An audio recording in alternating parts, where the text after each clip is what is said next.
Hey, it's Natalie, and welcome to the Hey Let's Collab podcast. This is a podcast about how successful creators grow through collaboration. Every episode, we unpack one specific partnership from the first pitch to the final result. This gives you the full blueprint on how to collaborate with confidence and grow your business through aligned connections. Ready to get started? You'll love this week's collaboration.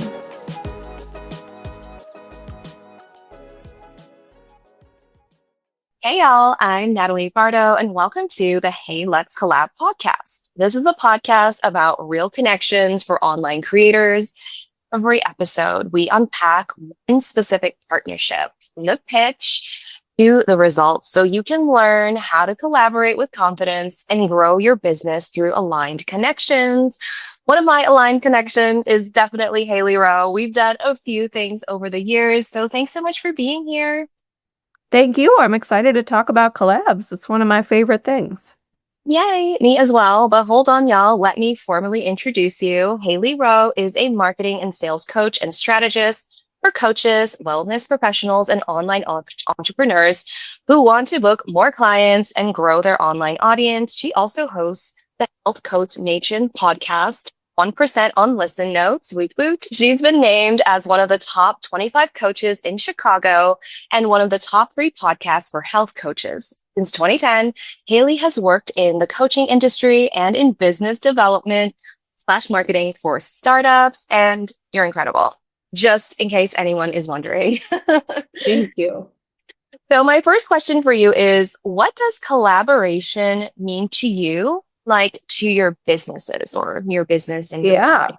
So collaborations, in my opinion, mean something that is a win-win for both parties and something that allows you to market one to many instead of one to one, because when you collaborate with somebody, you are getting in front of their audience and vice versa. And so it's, in my opinion, a more efficient way to market. And it's more fun and it's more trusted, because if you get introduced to somebody else's audience and they have vetted you and, think that you're a good fit to give value to their audience, you already come in with a warmer intro. So I think it's a great way to market, and it's fun because you're doing it with someone else, because entrepreneurship can be pretty lonely sometimes. And it's something where it's more targeted too, because you're partnering hopefully with people who share the same audience, but do a different complementary service to yours. Yeah, I love that. It's 100% true. So anyone who's listening, and we use terms like warm audience, cold audience, can you break that down a little bit, Hailey? Yeah. So cold audience would be people who are strangers to you, never seen you before.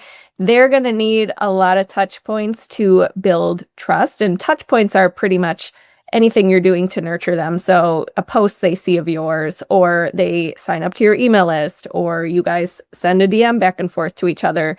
So touch points are required to nurture cold leads. Warm leads are people who've maybe already had a couple touch points with you. Maybe they've expressed interest at one time or another in one of your free things or paid things. And I would say hot leads are the people who've actually really expressed interest in your paid stuff, or booked a discovery call with you before, or, are wanting to sign up for your program and learn more about it, or they're coming to your webinar and asking questions. So when it comes to marketing, we want to balance how we're speaking to each of those different lead categories. I love that. And the beauty of collaboration is that you get to, it's like you pass go, you get that speed run past being a cold lead. It's like being introduced by a friend. Like if you go and someone's like, hey, I have this, my friend Hailey's amazing. You'd love her. You guys would vibe. You would immediately skip past all those first suspicions of I don't know who this person is. You just walk in with a level of trust. And to me, that is the beauty of collaborations. You can, speed run to be someone being cold, not knowing who you are, to having that personal introduction, which to me is so much more, I don't know, more transformative, more amazing than you trying to like warm up a cold lead. So anytime you hear those terms like cold, warm, or hot, that's what we're talking about in case, you're not aware. So just to continue talking about what role has collaborations played in your business? Because you've been at this since 2010, you have so much experience. Like looking back, how would you rank collaborations as like a choice you've made or a strategy? Like what has it meant, for your business, for your bottom line, for everything? Yeah. So originally, when I started my business, I knew that I wanted to have a podcast because I was really into podcasts myself. And I thought that would be fun and that would be a good excuse to talk to cool people. And I didn't realize at the time it was more just because I wanted to. But I didn't realize at the time that it would get me into the world of knowing more people within my field, starting to do collaborations. And so to me, I wish I would have like paid attention to that sooner because at the beginning I was just like doing the podcast and then that was about it. But now it's kind of like a lot of the people on my podcast I collaborate with regularly in different ways.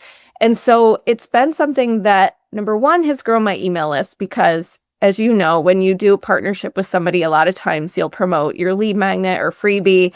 And if people get on your email list, number one, they're going to see your stuff more because if you think about social media, people are just swiping through and 3 to 6% of your followers like see it versus email, you might get an 18% or above open rate, which is already way better than social media.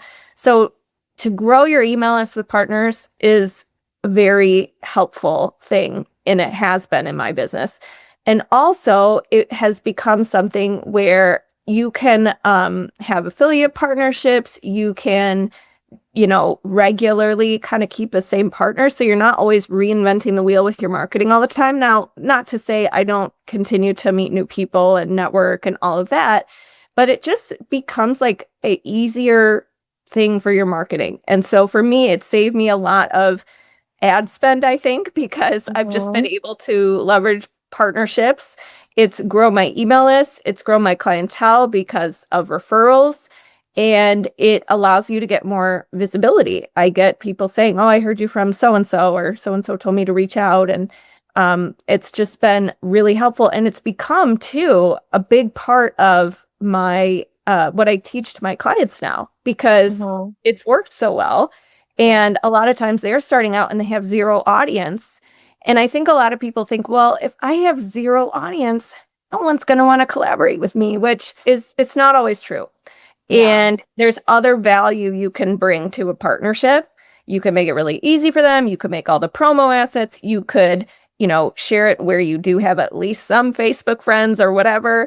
And you can also start small. Like, so I didn't start reaching out to some huge influencer to partner with when I was at the beginning of my business. I kind of started where I was at and worked your way up and then it kind of builds. I did the same. Like when I first launched my Pinterest course in 2019, I launched with the webinar, which we've done together.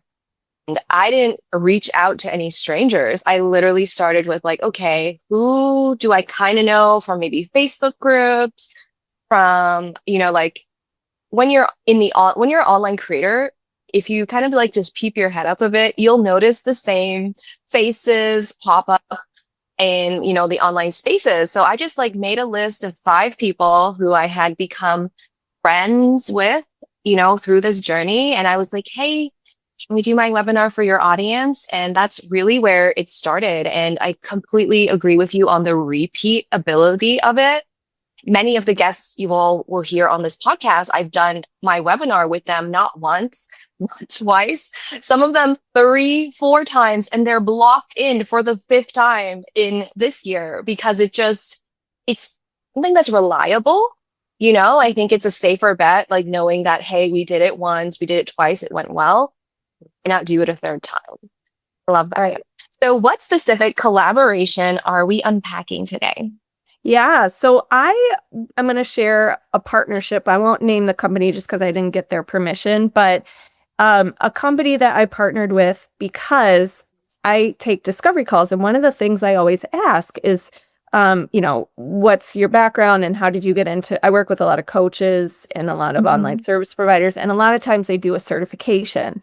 So for me, hearing over and over that these coaches are doing a certain certification program, I was like, wow, how interesting. I'm working with all these people from this school. I should reach Yeah. out to them to collaborate. Hmm. And so it's a partnership with a school. And I can't actually remember exactly how we connected. I believe what happened was they had a podcast and I had a podcast.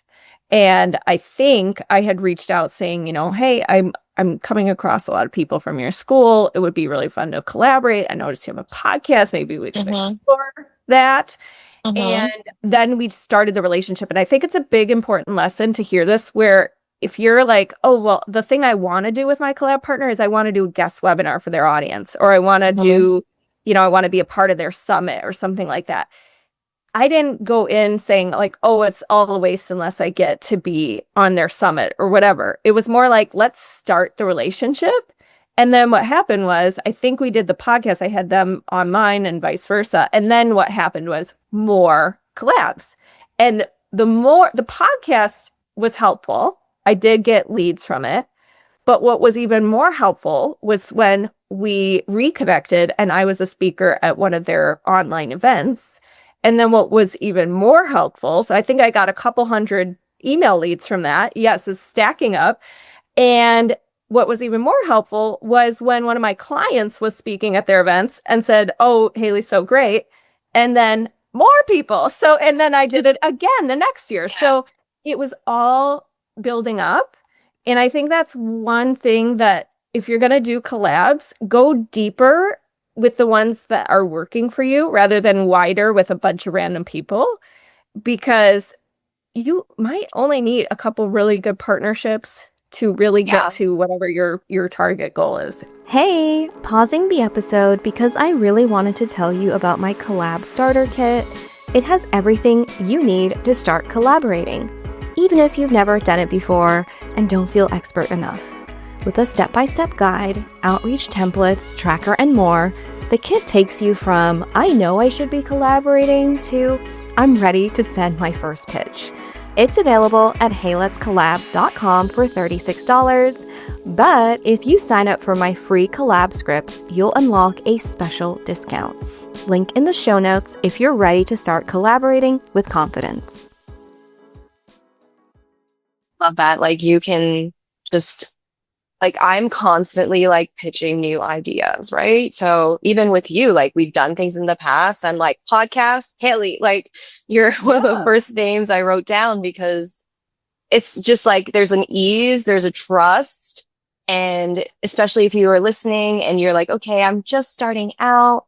This is going to be my first collaboration. If you hit it out of the park, if you show up and whether you're teaching something or you make it so easy and it's a great experience, of course, they're going to want to say yes to you again. So I think sometimes even starting with a smaller yes, like knowing like maybe your intention is like, okay, they have a summit, I'd love to be invited, or they have a conference, or, I want to be in their newsletter. That can be your like vision for that partnership, but you can come in smaller, like, can I write a blog post for your blog? Can I be on your podcast? Thing, Yeah.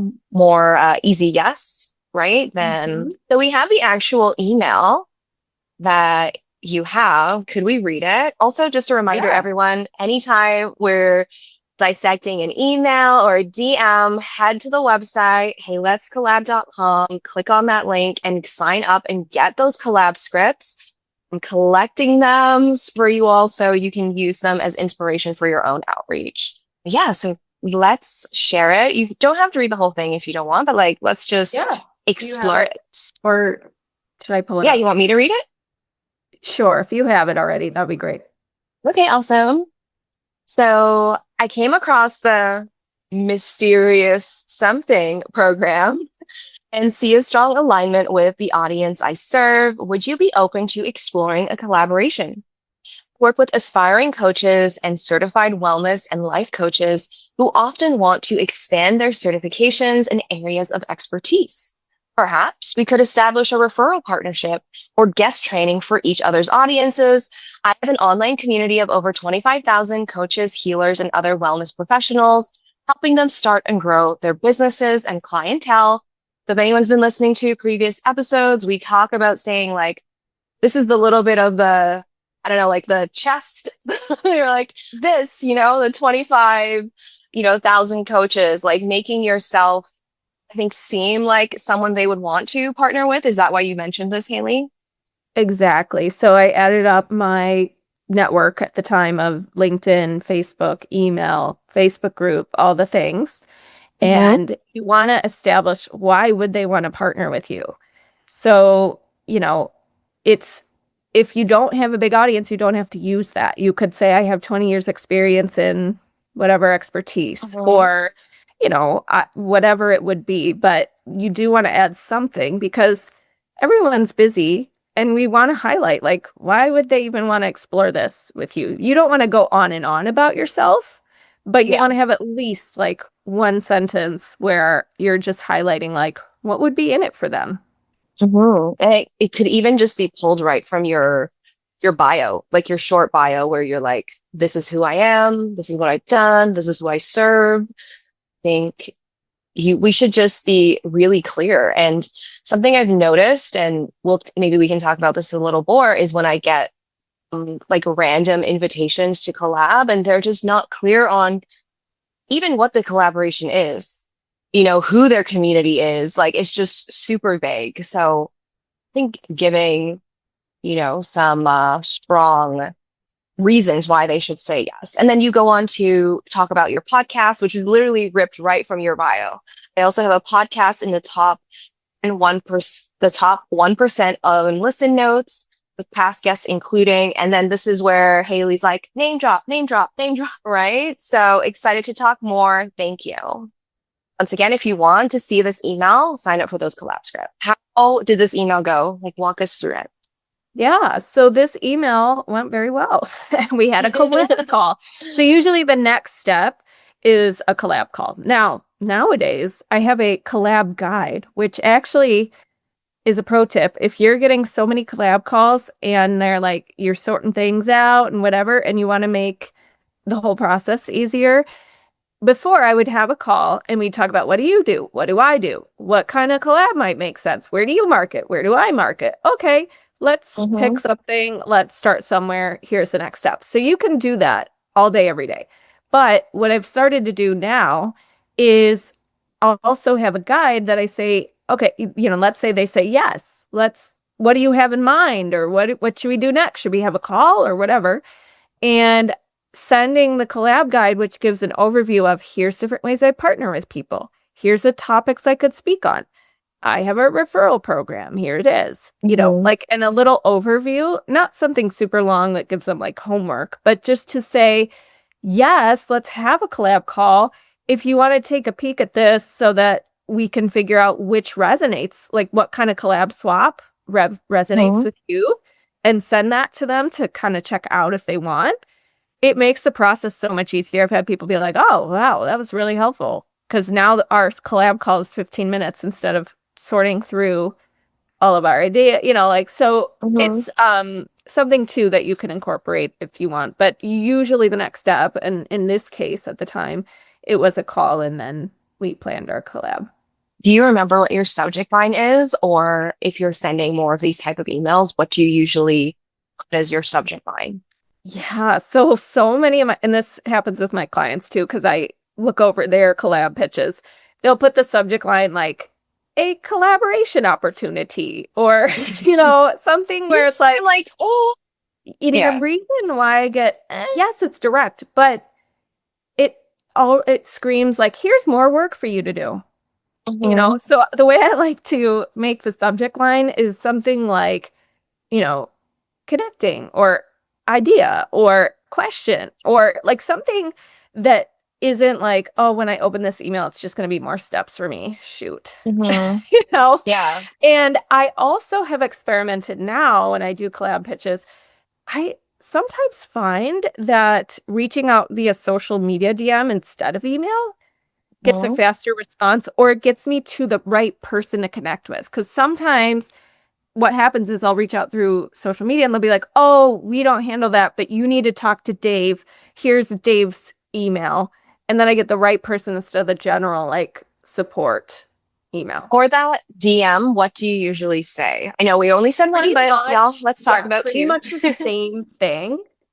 Yeah. Pretty Is it much the same shorter thing. because it's a DM? It is a little shorter. Yeah. Sometimes I take out like the perhaps we could do maybe this or this. Or sometimes I'll, take out the 25K community because they could click on my profile and they can see, oh, on LinkedIn, she has, this many followers. So I have experimented with doing shorter and longer, and honestly, both have worked. So it's more of like looking at the person and their audience, and if you need to tighten it up a little bit or tweak the audience slightly, that you could, or tweak like the topics you could talk about for their audience because it's not a fit for somebody else's. Like you can personalize this and test doing a longer version and a shorter version and see what sticks. But both have worked, and honestly, as long as you space out your paragraphs and don't have super chunky ones, and don't exceed like the Instagram limit for sending one message, and you don't want to send 2 huge chunks, you should be okay. You ever send a voice note, or only if you know the question. I have. It's just that I know for me, I don't love listening to voice notes because I'm like, what if I'm at a coffee shop or it's loud or I'm in the car? Like I would rather read it in my own time. So I don't send a ton of I used to love voice notes and like only do voice notes, but I find that on the other end, I don't love receiving them, so I don't like do that as sending much. them as much. I do love that they have the transcript now. Like sometimes I want to listen and sometimes I just want to click and like, skim through it. And I do think it's easier to review details in text form than having to be like go back and like listen again. Like, what did you say? Like, what's your podcast?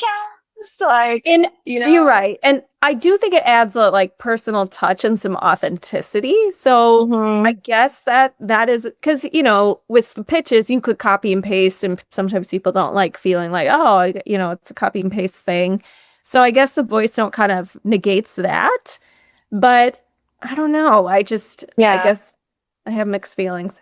I think for me, my like healthy medium would be like I would do the short message, maybe broken up a couple message, reach out, and then maybe I don't hear from them, or maybe it's been a while since they've replied, to be like, hey girl, just been in, like hope to connect with you. Like not gonna send them like a 5-minute voice note.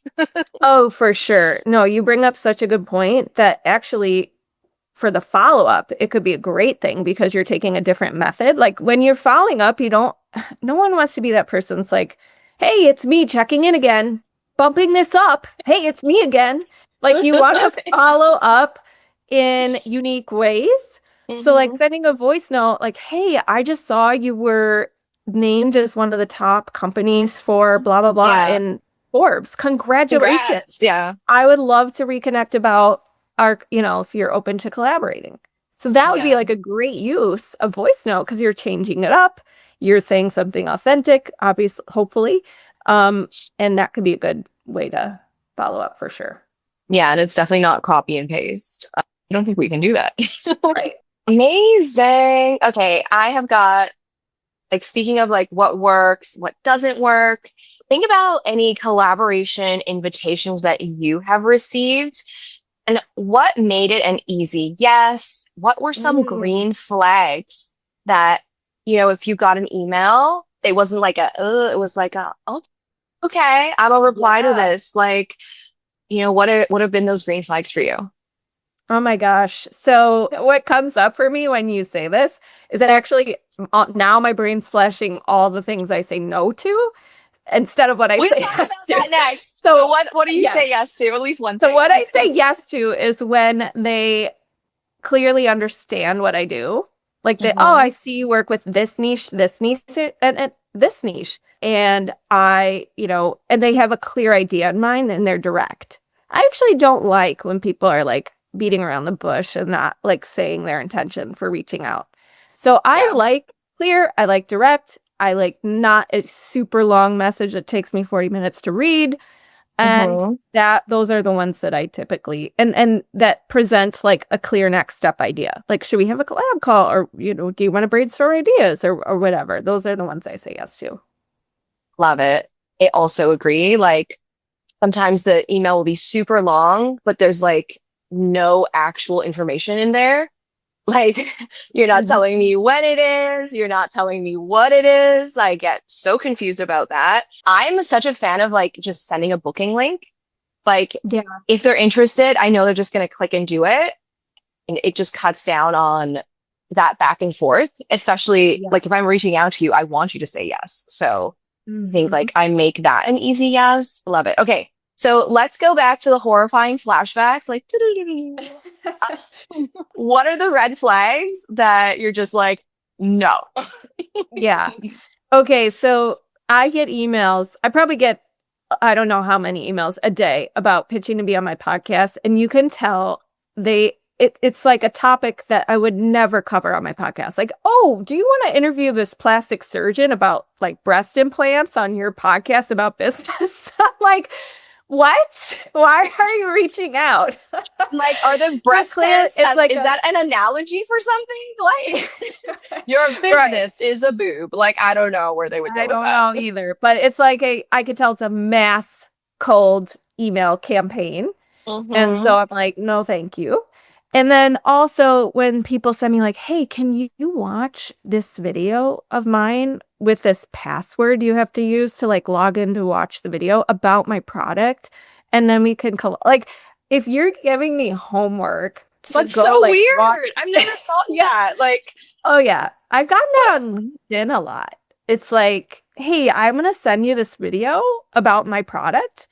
Can you watch it? And here's and then there's a password. I'm like, there's an extra step for me. what? Secret? That's my question. I don't know. I hate when, and it's not like quite collaboration. It's like when people try to like get hired and they've like filmed some video where they're like reviewing my stuff. And I'm like, delete my likeness from your Loom. I did not consent to this. Exactly. And the other thing I don't like is the bait and switch, where it's like, oh, I want you to be on my podcast, but we need to have like an information call first. And then we need to have it's fine to have a call before the podcast, but and I've had this happen before where you have the call and they're like grilling you about like, what's your business challenges? Like, what are you, and I can tell they're like trying to like, oh, well, we actually do content services, blah, blah, blah. Here's the service. What do you think? And then it turns out to not be like a collab. It's like, oh, we're trying to sell you. Or I had a podcast interview, and then after they're like, can you stay on a couple minutes? And then they start going into a presentation about their services. And I'm like, I didn't ask for this. You're like, what? Like when you walk into the wrong, like you're looking for a location and you clearly walk into the wrong building and you're just like, wait, what? What is this? Exactly. So those types of things I don't love. So and it's, don't get me wrong, if someone has expressed a challenge to you and you think you can help them, you can ask or invite them to something, or like I'm hosting a free workshop or whatever, but don't go into your whole like presentation and pitch without first getting interest or permission. So I would say, and I'm trying to think if there's anything else, if they do the exact same service as me, I prefer to, or value misalignment, right? So there's two things. Like if I don't see that our services complement each other, it's not that I've collaborated with other business coaches before, for sure. And it's been fun. But usually we have a key differentiator. Like they focus on Facebook ads and I focus on LinkedIn, organic marketing, collabs, things like that. So you want to find someone who complements what you do as opposed to like, oh, we kind of teach the Repeats. Yeah. And then the other part, what was the other thing I said? The values. So if I look at someone's profile or something and I can tell like our audience is just, we don't have the same maybe they work with like teenagers and I work with like 50-year-old women. So it's like, there's times too, or they swear all the time and it's like not a wholesome brand and I'm pretty wholesome. So like that kind of value system might be Don't something. drop any F-bombs in this interview. I don't care. I don't care. It's just not a part of my, brand.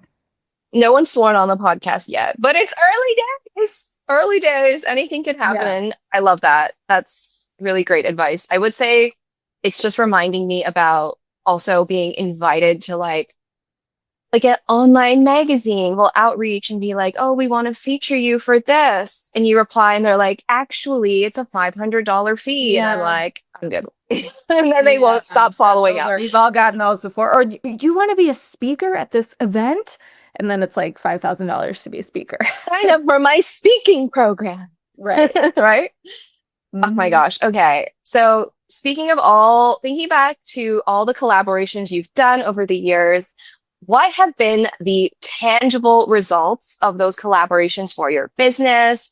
Whether you want to throw out numbers for revenue, whatever, whatever you feel comfortable sharing.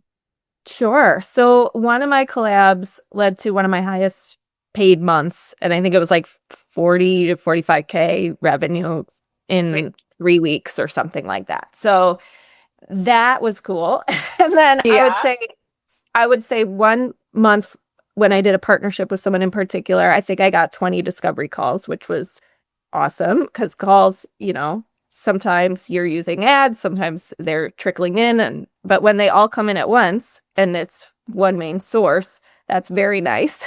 I would also say that, can I share one of my clients recently too? Yeah. Flex so- those muscles. Well, one of my clients did a guest webinar for somebody who was within her niche. And she had no big email list at all. Like she was just starting out and she got 550 email subscribers in like 2 to 3 days. So when you can find that right now, every partnership doesn't equal automatically all of these things, right? You have to kind of sift and sort and find the right opportunities. And sometimes you have to do a lot of partnerships to find that. But those are just some examples. And then, what's funny is Natalie is like, I've had like big podcast guests and I think like, oh, that's going to be the one. Yeah. And what ends up happening is like, sometimes it's people with small audiences that are just super engaged. Like their audience is just really invested in them. And those are the ones that I'm surprised about because they don't have as big of an audience. They don't have as big of a reach, but their people are just like dying. They're like punching above their weight class. Like it's true.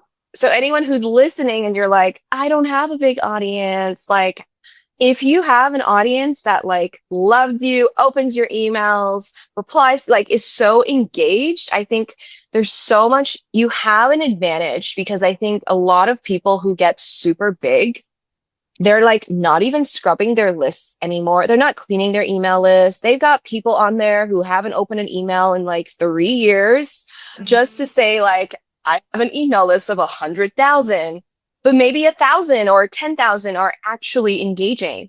So yeah, I like, this is all really great feedback. And I think you'll learn the more collaborations you'll do, you'll almost be able to like read the tea leaves before the collaboration even happens. Like, because you've done so many and you'll know the signs that, oh, this is going to be great collab, or maybe I don't collaborate with this person anymore, which is totally fine. I think we're all learning, you know, like, and the only way to learn is to like do the thing. Exactly. Yes. Amazing. So a new question I've thought of, and I feel like it's a great one to end on, is what type of collaborations are you open to? So if someone is listening to this episode and they're like, Hailey Rowe's great, what are you looking for, Hailey? That's a great question. So I love doing guest trainings for each other's audiences. I've spoken for memberships, masterminds, free your email list, like done guest webinars, things like that, and vice versa. I do the same with my audience sometimes. Also freebie swaps. So if you have a lead magnet that would be relevant for my audience and vice versa, that's always a fun thing. Speaking at summits or bundles, I love doing those. Podcast swaps, those are fun. And then even just social media shout outs sometimes can be an easy thing to do. So I'm open to all of those things. And, I'm always adding to my referral network. So if you do something that would help coaches, like you make websites or you do a done for you service for them or something like that, that could be really helpful because sometimes my clients come to me and they're like, I really want to outsource blank, or do you know anybody who does legal contracts or something like that? So I love referring people. Yay! Okay, you heard it here. And what is your gift that you have for our listeners so they can click and connect with you? Yeah. So I have a free From Crickets to Clients series that takes you through how to create that email freebie that you can use for collaborations, that you can use to grow your list. And then also, what do you do once people are on your email list? So how do you nurture them? How do you go from what we were talking about at the beginning of this podcast, cold lead, to hot lead and signing up? So it's available at haileyrowe.com/live event, all one word. Love it. And it will also be linked in the show notes and all those things. And just a reminder, if you want to see Hailey's collab script, it's going to be available for you on the site as well. So thank you so much, Hailey. This has been so great. I feel like I have so much to think about, like elevating my own collaborations. I hope that we can continue to collaborate. Wishing you an amazing year. And thanks everyone for listening. Be sure to click the buttons, the subscribe, share this with a friend, go get your collab scripts, all that good stuff. And I will see you in the next episode. Bye. Thanks for tuning in to Hey Let's Collab. If you're looking to kickstart your collaboration game and land that dream partnership, check out heyletscollab.com and download the free collab scripts to get started.